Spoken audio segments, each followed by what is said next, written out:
अब ओरिजिनल शर्तों पर ही जो है सहमति नहीं है कि भाई ये मतलब शर्तें, मैं कह रहा हूं मानना ना मानना तो वो तो बातचीत में तय होगा, लेकिन कौन से प्रपोजल पर सीज फायर हुई है उसी के वर्जन पर सहमति नहीं हो पा रही है ईरान और अमेरिका के बीच में। सर बताइए। देखिए, ये हड़बड़ी में किया गया एक सीज फायर है, चूंकि वो डेडलाइन था, 90 मिनट में वो उनको मीट करना था और ट्रंप ऑलवेज चिकन्स आउट, वो उसमें हो गया है इस टैको। और इसमें एक चीज बहुत इंपॉर्टेंट है, जैसे हम लोग रिसर्च करते हैं या कराते हैं तो उसमें एक वेरिएबल रखते हैं और वेरिएबल को कभी इग्नोर नहीं किया जाता। इसमें वेरिएबल बिन्यामिन नेतन्याहू है, इजराइल भी नहीं। और वो वेरिएबल ऐसा है कि यहां शांति वो अक्टूबर तक नहीं रहने देगा जब तक वहां चुनाव है। और यही हाल है कि उन्होंने लेबनान को भी एक एक्सपेरिमेंटल तौर पे गाजा बनाने एक सेकंड सर, हम लेबनान इतना कर दिया, ये तो बताए नहीं लेबनान को क्यों मार रहा है, वो हिजबुल्लाह की वजह से मार रहा है। जी हाँ, देखिए हिजबुल्लाह आज का क्रिएशन नहीं है, और इजराइल ने लेबनान में पहले भी कैप्चर किया, 20 साल तक कैप्चर किया, करीब 82 से लेकर 2000 तक। अच्छा। और हिजबुल्लाह उसी की उत्पत्ति है, ऐसा नहीं है कि ईरान ने उनको सपोर्ट किया, खड़े हो गए। पहले हिजबुल्लाह बना,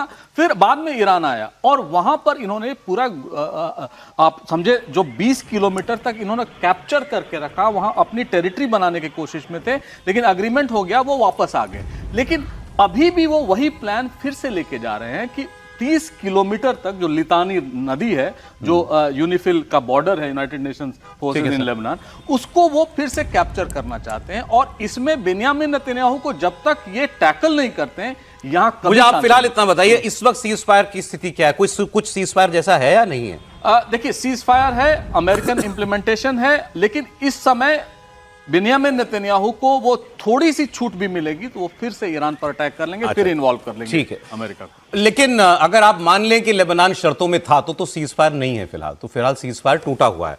इजराइल ने लेबनान में कई शहरों पर तबाही मचाई है, बेरूत, टायर, सिडोन, नाबियते, बेका वैली, यहां पर भीषण बमबारी की है। मैंने आपको बताया 254 लोगों की इसमें मौत हो चुकी है, 1165 लोग घायल हुए हैं। ये ऑफिशियल आंकड़ा है, मरने वालों की संख्या इससे बहुत ज़्यादा हो सकती है। पूरी स्क्रीन पर ले लीजिए पिक्चर्स।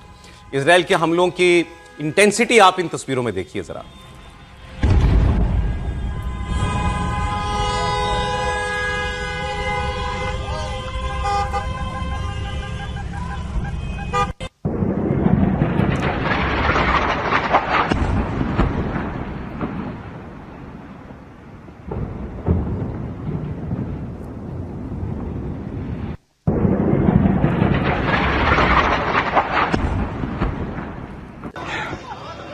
ये देखिए जरा, तो गाजा जैसा ही लगने लगा है लेबनान का ये वाला हिस्सा जो है।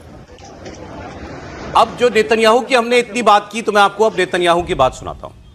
नेतन्याहू आए कल मीडिया के सामने और उन्होंने साफ साफ कह दिया कि हमारे कुछ लक्ष्य भी पूरे नहीं हुए हैं, वो या तो समझौते से पूरे करेंगे या फिर हम दोबारा लड़ाई करके पूरे करेंगे।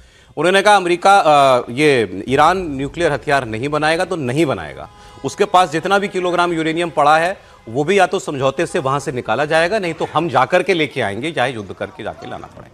ट्रंप ने, नेतन्याहू ने साफ साफ कह दिया कि लेबनान पर कार्रवाई जारी रहेगी और लेबनान कभी समझौते का हिस्सा नहीं था। מדינת ישראל השיגה הישגים אדירים, הישגים שעד לא מזמן היו נראים דמיוניים לגמרי. יש לנו עוד יעדים להשלים, ואנחנו נשיג אותם, או בהסכמה, או בחידוש הלחימה. כי אנחנו ערוכים לחזור ללחימה בכל רגע שידרש. האצבע על ההדק. הלילה נכנסה לתוקפה הפסקת אש זמנית בת שבועיים בין ארצות הברית לבין איראן, בתיאום מלא עם ישראל. לא, הם לא הפתיעו אותנו ברגע האחרון. עכשיו אני מבקש להדגיש, זה איננו סיומה של המערכה. זו תחנה בדרך להשגת כל היעדים שלנו. איראן נכנסת למשא ומתן הזה כשהיא מוכה, כשהיא חלשה מאי פעם. היא התחייבה לפתוח את מצרי הורמוז לאחר שהיא ויתרה על כל התנאים המקדימים שהיא הציבה. कह रहे हैं हम हॉर्मुज़ भी खुलवाएंगे। अब जरा इसमें पाकिस्तान की बात मैं इसलिए ला रहा हूं क्योंकि पाकिस्तान को लगने लगा है कि जाने हमने क्या कमाल कर लिया है। तो इनके रक्षा मंत्री आए ख्वाजा आसिफ, उन्होंने कहा कि अब जो पाकिस्तान का कद हो गया है दुनिया में, अब हमें ये जंग बंदी कराने के बाद नेतन्याहू को थोड़ा ठीक करना है। तो अब पाकिस्तान नेतन्याहू का इलाज करेगा। सुनिए।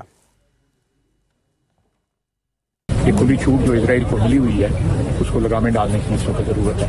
फ़लस्तीनियों का जेनोसाइड जो उन्होंने कमिट किया, जो नस्ल कुशी की है पिछले 2.5-3 साल के अंदर, वो इंसानी तारीख का एक तारीख बाब है, तारीख तरीन बाब है। और अल्लाह करे ये ईरान के साथ जो सुलह है, जंगबंदी जो है, ये पायदार अमन यहाँ पे कायम हुआ। तो कायम होने के बाद जो है वो इंशाल्लाह ताला पाकिस्तान जो है अपनी सफारती जो तल्लुकात जो हैं या अपनी जो इस वक्त जो स्टेटस मिला है हमें, उसको बरूए कार ला के फ़लस्तीन में भी और लबनान में भी और इसराइल की जो जारियत है इसका को मुस्तकिल जो है इलाज किया जाएगा इंशाल्लाह। पाकिस्तान इजराइल का इलाज करेगा। खुशफहमी पर टैक्स नहीं लगता, जितनी मर्जी ले लें, लेकिन ये अगर पाकिस्तान को लगने लगा है कि वो अमेरिका का इजराइल से ज्यादा सगा हो गया है, तो फिर बता दें त्रिपाठी जी, क्या मुमकिन है ये, मतलब अगले 200-500 साल में भी? नहीं, देखिए, बड़ी रोचक घटनाएं हुई सीज फायर के बाद, और पहली बात तो बड़ी जो तस्वीर है वो हृदय विदारक है, बिल्कुल कतई नहीं होना चाहिए।